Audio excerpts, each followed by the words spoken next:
Sikam pedede new king on the block na wa sell. Why ye ni nyina say wo kasa be hwe wa no kasa yi wo kasa tie sika samo a no wetwa so because wo kasa bebre a anhwa na sika dwane agyaw ai ehu hia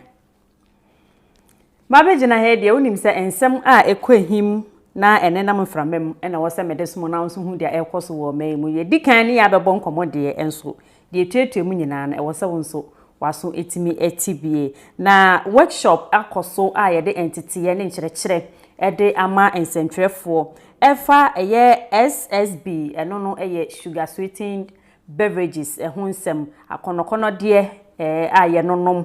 nsusuaso a etu de bia etimi ede breyen na enumu na professor of republic health owura Amos Laar a wono ewo University of Ghana echiremu achire eye ensentwerefo ehyemu wo hono mo se wo bestre na watimi ebuon mo akatemu achirekire wo manfo ekwan a saa nokonoko de aye nonum yi no etimi nya yeso ensunsuanso bone na wosusu ese se ensentwere ni bia ehu se bibisa ekoso a wo momoden ese ba bia ewo so wode ehunsam no ekontitiru ene FDA no wotimi ebo ho amane na wo hwe eso ano. It is a coalition that is advocating for Ghana's health. It is a coalition that is engaging multiple stakeholders towards creating a favorable environment for Ghana to implement a number of public health policies. Such policies would include fiscal policies, food-related fiscal policies, but of course other public health policies as well. So the presentation that I gave aimed to introduce Ghanaian journalists or sensitized Ghanaian journalists as to what we are embarking upon for their critical stakeholders in this bid to support the government of Ghana enact and implement important public health policies.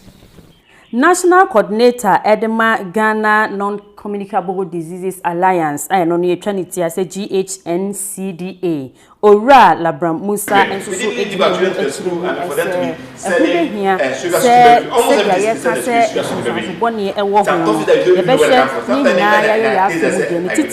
say advocating for health I know what kind of say A4H Project no wobehwe aso ano na bonsusuye ene wotirimu pa wo de esi woni so no wobetimi nya nanso ni nyina no woka kan ya wono so edikosi se ensentwerefo ehu behia pa se wobebo hu dewuro.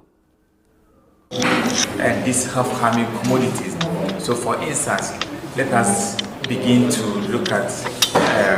policies and regulations that seek to regulate the accessibility, the affordability, and the extent to which we are exposed to sugar sweetened beverages. I think that's the way to go for our nation today because there's a rising increases in diabetes and other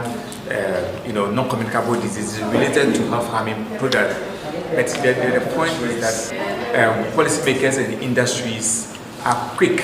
at shifting the blame to the individuals who is consuming the product by saying that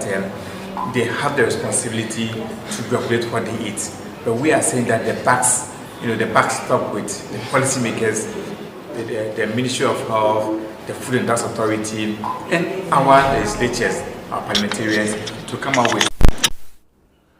Enumo na ensentwerefo ene Madam Helena Inti Awono eye member of Ghana Academy of Nutrition and Dietetics edi enkomo na wono so echiremu ese si yehwe okwan ya yefaso na yenonom nokondokode e wo oman Ghana mu ya eya akoye se ni titiru emofra kra de efia nopa kosi enwumere efie bie ni hono asa eye nokondokodi ebi enkoso wo mu na enunti enehu behia ese yebebo hu dewuru no wokoso a echiremu ese enososo eboa ema nyadoa hoduo bebre ebesoa nipa yenso bitise stroke ena diabetes type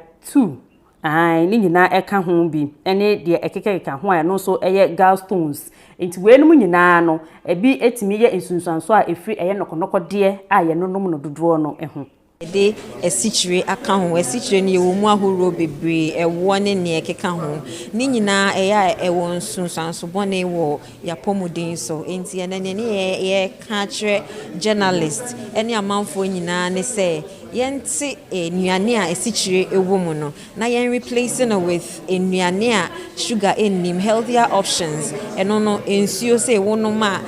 ma woyɛ hydrated fine wobɛtumi de lemon atum wobɛtumi de anka a slice of anka so atum wobɛtumi de watermelon a slice of it atum sɛnea ɛbɛyɛ a wobɛ flavor no but ɛba citra yɛde ka aduane ho a ɛma yareɛ bebree te sɛ akomayare yɛn kidneys ɛne sɛnea nkurɔfoɔ ɛyɛ kɛseɛ bebree ne nyinaa wɔ nsusuanso bɔne ɛwɔ yɛn so enti yɛhyɛ mu nkran sɛ sɛnea ɛbɛyɛ a yɛapɔmuden ɛbɛkɔ nkan na yɛnyina kyɛ no yɛnhwɛ yɛn ho so yɛ ne yɛnte asikyire bebree a yɛdi no so medamase bebree aya na empen pii no dwumadie bi sɛ ye ekokɔ so a ehu behia sɛ wobi a wobetimi agina mu no edi ho adanse sɛ nokre sɛ enema bi saa na wɔse yɛhwɛ ne yɛni da ho ɛwɔ ho etimi ba hɔ no a na ɛno no owura Esel Francis Kujo a wɔno ɛyɛ wobi a wɔno so wɔwɔ diabetes yi ebie nso ɛkyerɛ ɔkwan a ɛfa so na yade na etimi di nipa nya na afei sɛ bɛyɛ na yɛni bɛda hɔ na ɛno no ɛyɛ efutuo ɛne kyerɛkyerɛ a wɔno so ɛde ma ɛyɛ nsɛntwerɛfo a ɛho behia so wɔmanfo nyinaa ɛbɛhwɛ ahyɛ ne nso no ahu sɛ ɛyɛ nokorɛ enema bi sei no sɛ etimi ɛso ano a ɛbɛboa yankasa yapomuden. That I'm a popular person. Most people knew me. Now I have changed in a way because due to diabetes, I used to be very prominent in everything and with bigger ambitions. But now, all those things have gone because of diabetes. Diabetes has reduced me to a level that I don't want anybody to get to that level. So please, as I'm talking, know that diabetes is real, and the sugar-sweetened beverages that we are taking, the alcohol, those are some of the things that are leading us to diabetes, especially the very late eating that we indulge ourselves in. Please, we should desist from that. What has happened to me, I wouldn't like to happen to somebody. So please, this message, when it gets to you, start thinking about how to prevent diabetes from happening. It's too expensive to deal with, so don't let it happen. Thank you. Enti say ye fie mu obi timi tenas was me pe bibi nunu mu ode na me de atwi me minim wo twi minim a wo te de ni nyina no kai na hunu se ehu behia ese wapomuden so ehu hia pa na wahwe na wahye ne nso ewo san akwan ne so enchi akese enko enfama Madam Ophelia wono enoye media coordinator edema GHNCDA meche Ghana Non-Communicable Diseases Alliance me de dia metade for your boss lady mechia wo nti akese enkonfama wo bo adwuma pa nyame onhyira ensemi ehu behia se nyina ebehye ne nso na afei yahwe ne apomude sipi na sita ena sika mpedede no yebetimi ate so sika mpedede de so apomude esipi na sita ma me amfem da ko a ena me dim besi subscribe, like and share ehu hia me da wanse okay. Thank you. Please, can you take our speakers only, please? Thanks for watching. Please like, subscribe, and click on the bell for more updates.